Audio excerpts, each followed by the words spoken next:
நண்பா தளபதி தொண்டர்கள் எல்லாத்துக்குமே வணக்கம். ஸோ நம்ம தளபதி விஜய் வந்து தமிழ்நாடு சட்டமன்ற எலெக்ஷனில் ஜெயிச்சு இன்னைக்கு தமிழ்நாட்டோட முதலமைச்சராக இருந்துட்டு இருக்காரு. ஆனால் அவர் 2 தொகுதியில் வந்து நின்று இருந்தார். ஒன்று திருச்சி கிழக்கு, இன்னொன்று வந்து பெரம்பூரில். இதில் வந்து ஒரு தொகுதியில் தான் வந்து எம்எல்ஏவாக இருக்க முடியும், இன்னொரு தொகுதியை ராஜினாமா பண்ணி தான் ஆகணும். இடைத்தேர்தல் அப்படின்றது நடந்துதான் ஆகணும்ன்ற விஷயம் எல்லாத்துக்கும் தெரியும். அதே மாதிரி வந்து திருச்சி கிழக்கில் வந்து நம்ம தளபதி விஜய் வந்து ராஜினாமாவும் பண்ணிட்டாரு. இப்போ பெரம்பூரில் மட்டும் தான் அவர் எம்எல்ஏவாக இருந்துட்டு இருக்காரு. இப்போ திருச்சி கிழக்கில் வந்து யாரை வந்து நிறுத்தி வின் பண்ண வைக்கலாம் அப்படின்ற மாதிரியான ஒரு பெரிய பேச்சு அப்படின்றது வந்து போயிட்டு இருக்கு. நிறைய விதமான கருத்துக்கள் அப்படின்றது வந்து தாவேகா சைடுல இருந்து வந்துட்டு இருக்கு. ஆனா இப்ப யாருமே எதிர்பார்க்காத விதமா ஒரு பெரிய சம்பவம், ஒரு பெரிய மூவ் அப்படின்றது வந்து தாவேகா சைடுல இருந்து எடுத்திருக்காங்க.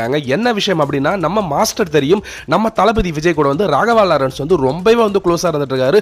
பல வருஷமா வந்து எல்லா மேடைகளையும் வந்து தளபதி விஜய் வந்து ரொம்பவே புகழ்ந்து பேசுவாரு. என் அறக்கட்டளைக்கு வந்து தளபதி விஜய் நிறைய ஹெல்ப் பண்ணிருக்காரு. என்னுடைய மாணவர்கள் நிறைய பேருக்கு வந்து தளபதி விஜய் வந்து படிப்பு செலவு பண்ணியிருக்காரு. நிறைய பண உதவியும் வந்து கொடுத்திருக்காரு. உணவா இருக்கட்டும், நிறைய விஷயங்கள் அப்படின்றது வந்து தளபதி விஜய் வந்து பண்ணிருக்காரு அப்படின்னு வந்து ராகவா லாரன்ஸ் நிறைய மேடைகள் வந்து சொல்லியிருக்காரு. அது மட்டும் கிடையாது, எலெக்ஷன்ஸ்ல ஜெயிச்ச பிறகு விஷால் வந்து தேவையில்லாத சில கருத்துக்கள் சொல்லும் பொழுதும் அவருக்கு பதிலடி கொடுக்கிற மாதிரி வந்து ராகவா லாரன்ஸ் வந்து தளபதி விஜய்க்கு வந்து சப்போர்ட் பண்ணிட்டு இருந்தாரு. அது மட்டும் கிடையாது, தளபதி விஜய் ஜெயித்த பிறகு வந்து நிறைய போஸ்ட் வந்து தளபதி விஜய் பத்தின போஸ்ட்டுகள் வந்து போட்டு இருந்தாரு.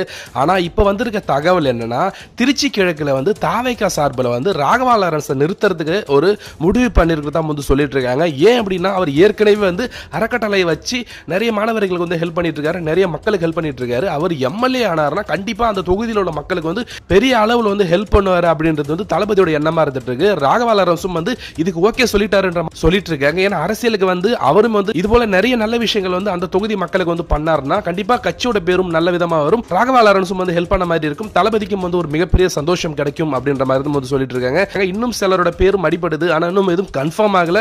லாரன்ஸோட பேரும் இருக்குன்றதா உண்மையான விஷயம். ஒருவேளை ராகவா லாரன்ஸ் நின்னாரா நீங்க சப்போர்ட் பண்ணுவீங்களான்றத கமெண்ட்ஸ்ல சொல்லுங்க. சப்ஸ்கிரைப் பண்ணாதவங்க சப்ஸ்கிரைப் பண்ணுங்க. தேங்க்யூ.